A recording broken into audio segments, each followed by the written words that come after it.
Ladies and gentlemen, boys and girls, children of all ages, welcome to the debut episode of Bees Cast, where we're going to bring you inside the Oakland Ballers organization, all the news, all the scoops, all the info you can only get right here. And this will air every single week on Tuesday with special episodes taking place in between those drop dates. And this episode, I'm going to get right into it because it is a giant one. And I say giant because we've agreed to play a game a whole month and a half early against the San Jose Giants. So in this episode, I'm going to bring you Don Wakamatsu, our EVP of Baseball Operations, Tyler Petersen, our Assistant General Manager, Brian Carmel, our co-founder, and San Jose Giants President Ben Taylor to tell us all about how this crazy game came together. First and foremost, how did this even happen, Ben? Why don't you start? It was a crazy, wacky idea that Bryan and I started talking about over the winter and crystallized a little bit further over the winter meetings, and then started pushing New Year in 2025. And then it happened. I mean, I think, it was an idea that had a lot of excitement behind it. At the end of the day, this is all about uniting baseball fans across the Bay Area, and excited to make it happen. Yeah, and Brian, I mean, as you guys were brainstorming this idea, I'm sure it was a lot of fun to dream up, but did you ever think that we would ever get this approved between Major League Baseball and the Pioneer League? I mean, we're literally making history with this game. It's never happened before. That's right. It's the first time in baseball history that an indie ball club, that's us, has ever played an affiliate baseball team. That's the San Jose Giants. So we're pretty excited about that, making history. I think I knew that I wasn't going to have like the hardest time getting it approved from the Pioneer League. So I think that the approvals and the challenges were going to be more squarely in Ben's court, which he masterfully navigated. So we're really excited that the game is happening, and really excited to announce that the winner of this game goes on to play the World Series winner. Wouldn't that be a fun twist? Yeah. Yes, you got that approved too, did you, Brian? Exactly. Yes. Yeah. You know, Ben, as we went through this, I was in a lot of the meetings, and to peel the curtain back a little bit, I think we were all, maybe you weren't, but I was surprised at how quickly Major League Baseball did actually approve and get behind these things. So what was your experience sort of dealing with Major League Baseball and getting this across the finish line? Yeah, look, I do have to give some kudos to the folks who helped move this along with the Major League Baseball offices and help make this a reality, along with the San Francisco Giants. Because at the end of the day, right? So every player who's participating in this from the San Jose Giants standpoint is a San Francisco Giants player, and so the upper echelons of the San Francisco Giants had to sign off on this as well. And so, it is part of the San Jose Giants spring training schedule, which is kind of cool, and it's exciting that we get to make history. We get to, in essence, host a spring training game at Excite Ballpark with an exciting opponent, the Oakland Ballers, that, hopefully we can turn this into an annual experience for the Bay Area and the Bay Area baseball community. I personally consider this Game 5 of the 1989 World Series because I actually had tickets for Game 5 and then was devastated. And my dad gave me the option of choosing between Game 3 and Game 5. And I was like, definitely later in the series. And then, the sweep. And so I was going to say, you couldn't have been that devastated because your team did. It turned out win the World Series. Yeah, I don't know that we want to relitigate that World Series win. That's about all we have to hang on to. You see the poster here, and I guess let's just jump into the last time there was championship baseball in Oakland until the Ballers bring it back, which we will. So back to this thing. We came up with the idea to recreate the Battle of the Bay poster with Battle of the Bay 2.0. Every fan in attendance at this game is going to get one of these posters, which is really cool of you guys to do. Guy Slawinski, the artist that drew it, absolutely knocked it out of the park. And I kept saying as we were getting ready to announce this that I think this is going to go off a lot bigger than we realize. And I mean, maybe Ben, I'll start with you. Like when we dropped this announcement, we dropped the poster, it like broke the internet. So were you a little bit surprised at just how fired up everybody got as soon as they saw this announcement? I was. I think Bryan and I, one of the reasons we pushed so hard to make it happen was we thought there was going to be excitement around the idea and the game itself. I think the level to which it went viral, quote unquote, in the first 24 to 48 hours was surprising to many, if not everyone. And then you referenced the poster. For me, the poster is almost the coolest part so far about what's going on. And, we take something that's iconic to this area in the original poster and put the minor league flavor to it, where we get both mascots pulling, and it ties together so well. And mascots are such a huge part of the community. Obviously, Gigante down here just represents the San Jose Giants anywhere and everywhere we go. He's a bigger entity than the players themselves, frankly. And so to have him on the poster, and then you get the added aspect of everybody who comes in the ballpark for this game is going to get their own poster. That's really cool too.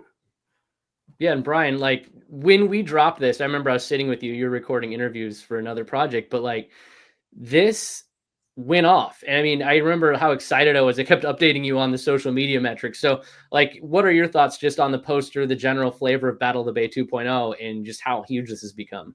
Yeah, people are going crazy for it, which I think which is a good sign of things to come, both for the Ballers and the San Jose Giants as we start our respective upcoming seasons. I mean, I think it's going to be interesting to see what happens too, just in terms of the level of play.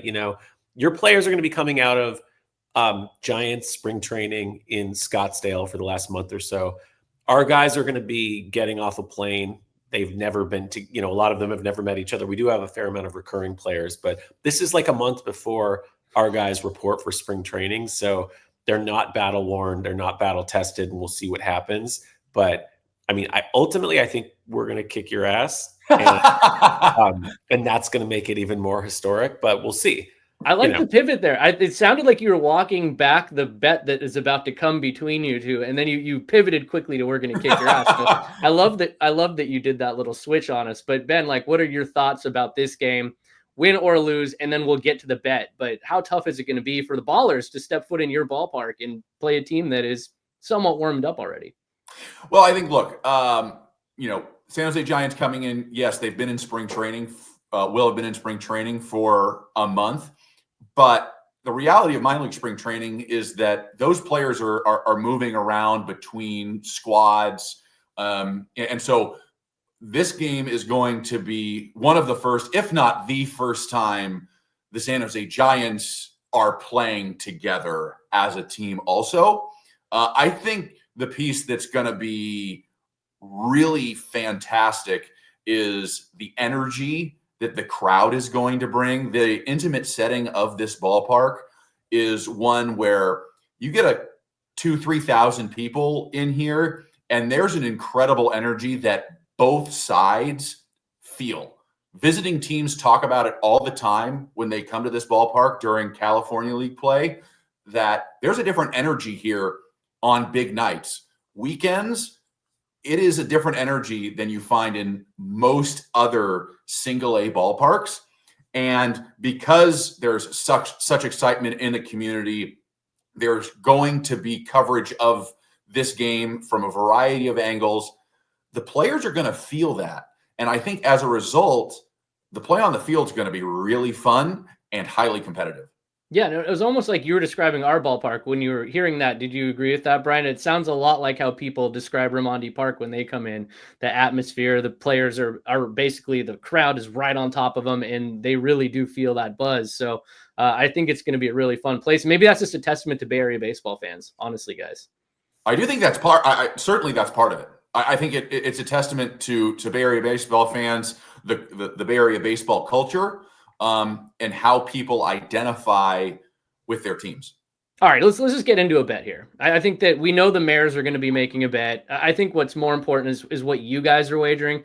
We've kicked around a lot of ideas. My idea, and I haven't told you guys this yet, is like, obviously we're going to have a packed house. Maybe we take the poster, we get it printed onto a cake, and the loser has to take a cake to the face. What do you think, Bryan? Ooh, a cake. So Ben will have to take a cake to the face Yes. after the game. I'm okay with that idea. I feel like if we do something like that, then the only person that would be appropriate to be the tosser of said cake would be JT Snow, because JT is, a forever Giant, 6-time Gold Glove winning defensive stalwart first baseman for the Giants in the 90s, early 2000s, Ballers coach last year. And so he's got deep DNA within both organizations. So if Ben is going to take a cake to the face, I feel like it would have to be JT that would be throwing it. But I like that. Hard though. Be careful. I think take it one step further. I mean, Bryan, I mean, it's a bet between you and I, so we have to be involved in some way, shape, or form. But other than it being you and I mean, nobody really needs to see our faces. But since it's you and I mean, I almost feel like it should be the opposing team's mascot, so that Hagante can put the cake in your face.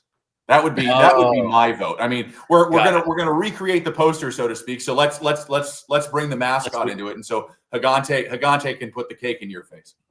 Okay. I mean, if you mean in an alternative reality where we lost the game, got it. Yeah, I'm okay with that. I mean, I was gonna say you don't want to bet our ballparks, right? Like Municipal Stadium becomes the Ballers practice facility. No, I don't think we have the ability to do that. Okay. Like, so you've gotten this game approved, which was a heroic effort. I don't know that we want to start throwing territorial rights in. We saw what happened last time that was talked about as it pertains to San Jose. We probably want to avoid that one, right, guys? Yeah, we probably want to steer clear. I think the Bay Area is still recovering from the trauma across the board of the last 30 years, 40 years of that conversation. So we'll stay away from territorial rights, and we'll go with a cake in Ben's face when the Ballers win. I think that's a good idea.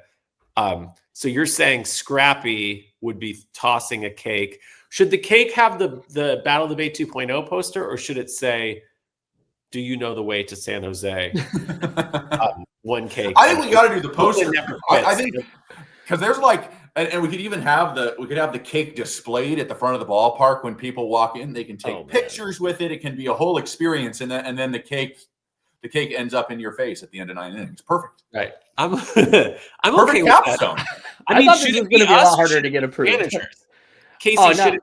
Are you trying to get no, the I think it's got to be us. No, it's got to be you guys. It's got to be you guys. Be us. The managers will never go for this, first of all. Second of all, this was your guys' thing. I think we have to have some type of payoff. I'm just happy you guys agreed to cake that quickly, as I had not run this by them ahead of time, just so everyone watching and listening knows. This was something I just sprung on them, and I'm actually very impressed. They're both very eager to take a cake to the face, apparently. What happens if it's a tie? Do we get to do a home run derby, or what happens?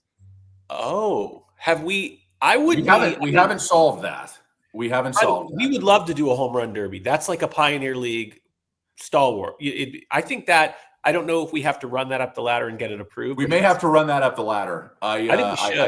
I don't know. We should find out. That would be fun. Or maybe we just have if JT's going to be here, maybe we just have two different uniforms, and JT can put on a Ballers uniform, take a swing. If he hits a home run, then the Ballers win. If he doesn't, then he throws on a San Jose Giants uniform, takes a swing if it's a home run. JT actually went for the knockout round, the home run derby in the Pioneer League. JT is like the best tosser he's just automatic, and he's a lefty. They all wanted him to toss the pitches for the knockout rounds.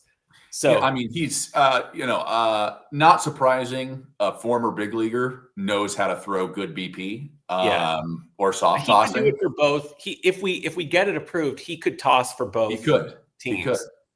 I think also, Casey, it might be good for our listeners to, everybody might not understand the difference between indie baseball and affiliate baseball. So we're saying it's this historic game. We should probably explain a little bit about what that means, what the difference is. So go for it.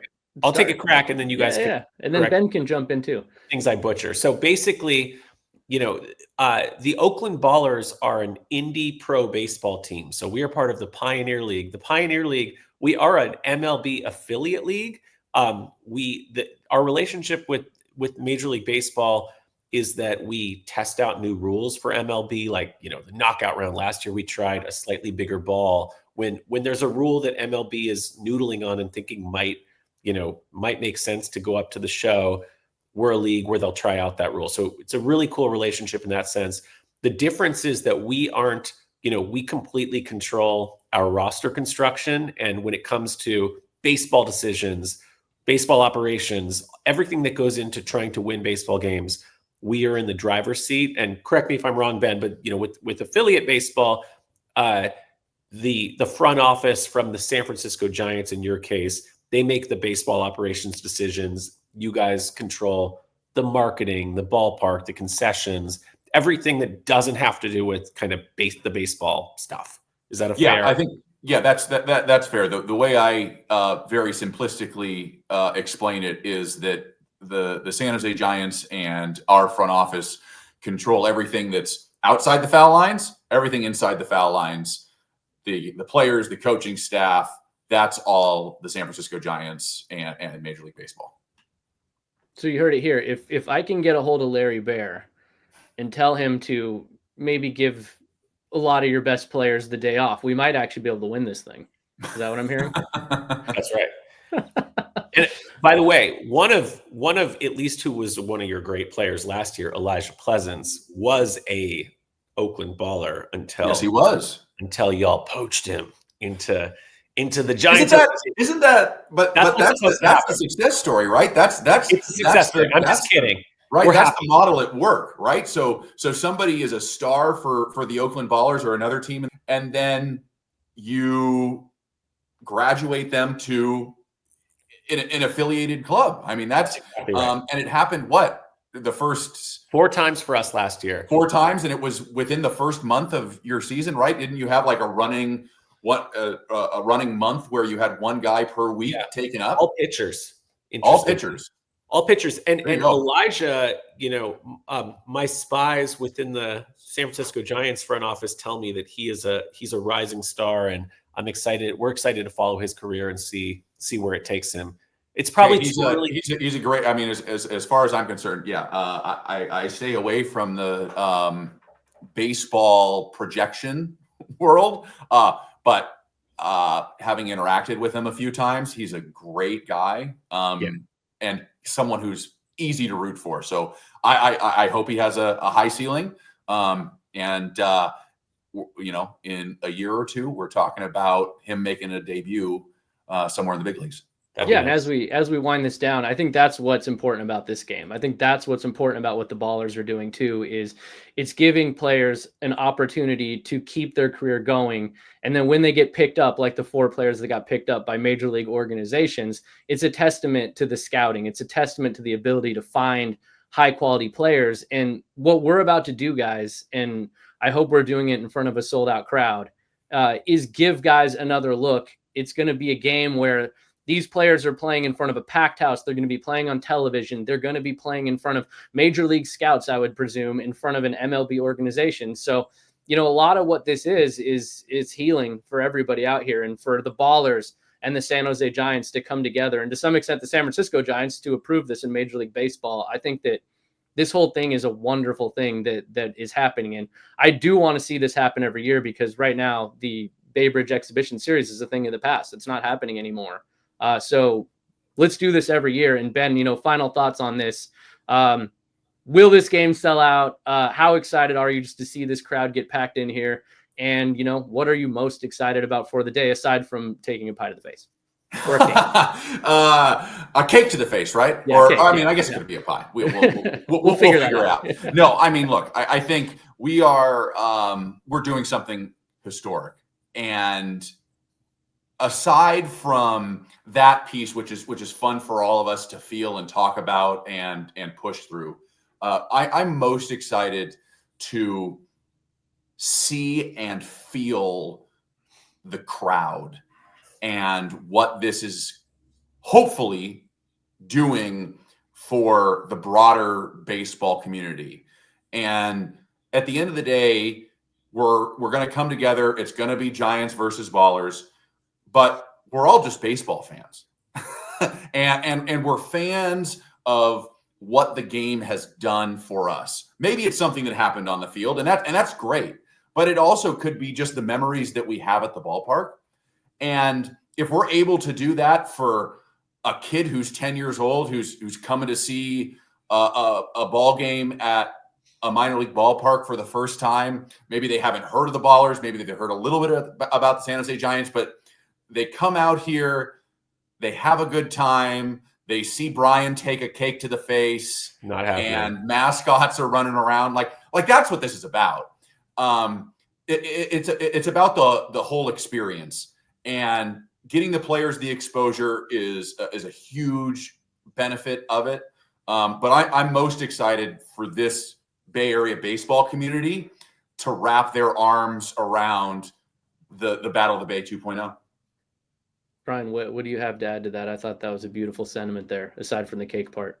Yeah, I mean, look, the Ballers, our whole mission and why we exist is to start a new chapter for baseball in Oakland and for pro sports in Oakland. So I think it's all about seeding new and positive traditions, and this is going to be a beautiful one. You know, there's been, Bay Area baseball has been a rocky road and an adventure over the last couple of decades, and it's really nice to be kind of coming out of the fog of that period together and to seed new things. And I'm really excited to do this for the next 100 years with the San Jose Giants, and they might win 2 or 3 of those, but I don't think any more than that. If we're going to play 100 of them, so go Ballers! All right. Giants president Ben Taylor, Ballers co-founder Bryan Carmel. One of these two guys is going to take a cake to the face on April 2nd. I can't believe you guys approved that, and now I have to figure out how to actually make this cake. So, yeah, I should probably jump off now. Thanks, guys. Thanks, Casey. Thanks, Casey. Take care. And for more on this exciting Battle of the Bay 2.0 and the challenges that it takes to get this team up and running early, I'm joined by Don Wakamatsu, EVP of Baseball Operations with the Ballers, and Tyler Petersen, the Ballers Assistant General Manager. You're going to be hearing from these guys quite a bit on Ballers Cast as we go forward. But let's just start with this, Don. You hear this game is taking place, and you have to have your team ready to go now, at least a month and a half earlier than anticipated. What is the first thing that goes through your mind? Well, when Bryan first approached us about putting this together, it was, what are the logistics involved to getting everybody out here? And it was quite a challenge when we first started, but it seems like we got everything under control now. But you think about 30 something players around the country, not having any spring training involved, but getting on a plane and coming out and playing one game. And so Aaron, our Miles, our manager, has done a nice job of communicating with the players, trying to explain everything of the logistics that's going to go on with the game, and we're ready to go. Well, as Don said, I mean, the logistics of it is probably the main reason that I thought we weren't going to do this game. So it's very nice that was not a barrier to entry, but trying to get 30 or 20 flights for these guys, takes a little bit of time, but got the job done, and everyone's going to come out. And obviously we have a good amount of players who are local like us. So we'll have a good group of guys that fans are going to get a sneak peek at. Now, this game, obviously, there's going to be lots of bets. The Mares are making a bet. Bryan and Ben made a bet. But from a baseball standpoint, you're flying a bunch of guys in. Spring training doesn't even start till mid-May for us. The Giants players coming back from spring training already. How do the Ballers win this game? Well, I think it's a challenge. You'd think about putting a club together where we're out recruiting players to put a roster together, and the challenge alone, just to be able to watch a little bit of video, talk to guys, interview them on a Zoom call, and sign them to a contract. That's about all we know about our players, other than looking at their backgrounds, their stats. And then so talking with Aaron and saying, okay, well, you got a 9-inning ball game. How many guys are we going to bring out to throw in the game, and how many pitches are we going to allow them? And as you mentioned, the Giants are coming out of a couple weeks spring training; they're ready to go. So it's really just kind of a feeler for us to be able to look at a roster the way we put it together and get a lineup together, but it's kind of like an all-star game in some ways. You don't know the players a lot. You're going to make sure that everybody comes out, they stay healthy at the end of the day, and that we get a look at these guys and they get an opportunity. I think the coolest thing about the whole thing is that, if I'm in their shoes as a non-drafted player or some that playing and getting back into affiliate, that they get to judge their skill set against, a team that's coming out of spring training, an affiliate team. And, it's a great barometer of, are they in shape to go into spring training a month from now? And can they compete at that level? And I think all of them are excited to do that. What's the line, Case? I don't think the line's been set by Vegas yet. I'm not sure what the line would I'll be give on you. a game I like got a this. much better feel on the line versus the win loss. But I mean, look, you've got guys who have played at a higher level than low A. You have guys who have never played real ball before. The group's a good group of guys, we think. So, as a one-off, I'd be interested to know what the Giants are going to throw at us.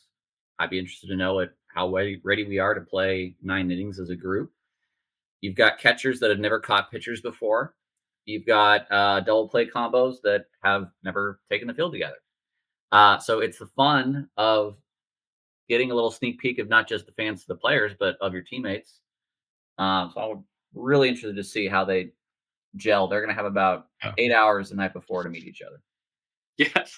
Yes. They're going to fly in. They're going to get to the hotel. The next morning, they're going to wake up, ride a bus to the ballpark, and then they'll literally be assembling themselves for the first time ever as Oakland Ballers in a lot of cases as a full unit. Some of these guys are coming back. Some of these guys are new players. But yeah, I mean, I think that if it were me, I'd want to stick it to these affiliate ball players. And maybe you guys don't want to say that publicly, but if I were one of those players, I'd want to prove that I belong and I want to stick it to these guys and show them what's up. And, motivation for me is, I think, the biggest key for the Ballers winning this game. Maybe the Giants don't care as much as we do. Maybe we really want to win this one. Yeah. No, I agree. For me, like I said before, to be able to have the opportunity, and this is something we talked to them about, just to sign with the Ballers, is the fact that the visibility to be able to play in a city that has high visibility now, even before the season starts, you get an opportunity to throw against maybe the San Francisco Giants front office.